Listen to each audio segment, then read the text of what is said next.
અંકલેશ્વરમાં આવનારી સ્થાનિક સ્વરાજની સંસ્થાઓની ચૂંટણીને લઈને રાજકીય ચહલપહલ તેજ બની છે।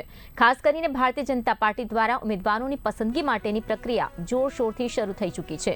અંકલેશ્વર જીઆઈડીસી વિસ્તારમાં આવેલા ગોકુલ પાર્ટી પ્લોટ ખાતે નિરીક્ષકોની પેનલ દ્વારા સંભવિત ઉમેદવારોની રજૂઆતો સાંભળવામાં આવી।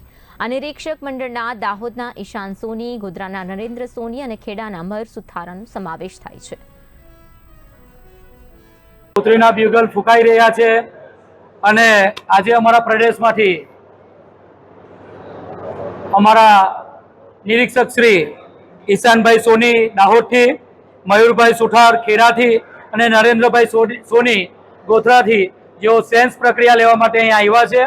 આજે જણાવતા ખૂબ આનંદ અને હર્ષોલ્લાસ સાથે આપના માધ્યમથી જણાવીએ છીએ કે આજે સેન્સની પ્રક્રિયા ચાલુ છે અને એમાં સૌ પ્રથમ ઝઘડિયા મંડળ, ત્યારબાદ નેત્રંગ, વાલિયા અને અંકલેશ્વર શહેરની આજે સેન્સ પ્રક્રિયા રાખેલ છે અને આપ જોઈ શકો છો દરેક અમારા જિલ્લા પંચાયત, તાલુકા પંચાયતમાંથી પધારેલ ઉમેદવારોનો ઉત્સાહ અને જુસ્સો આપ જોઈ શકો છો। ખૂબ સારી રીતે આ ચૂંટણી અમે જીતવાના છે। દરેક મંડળની, દરેક તાલુકા પંચાયત, દરેક જિલ્લા પંચાયત અને નગરપાલિકા આ કાર્યકર્તાના ઉત્સાહ સાથે અમે આજે આપને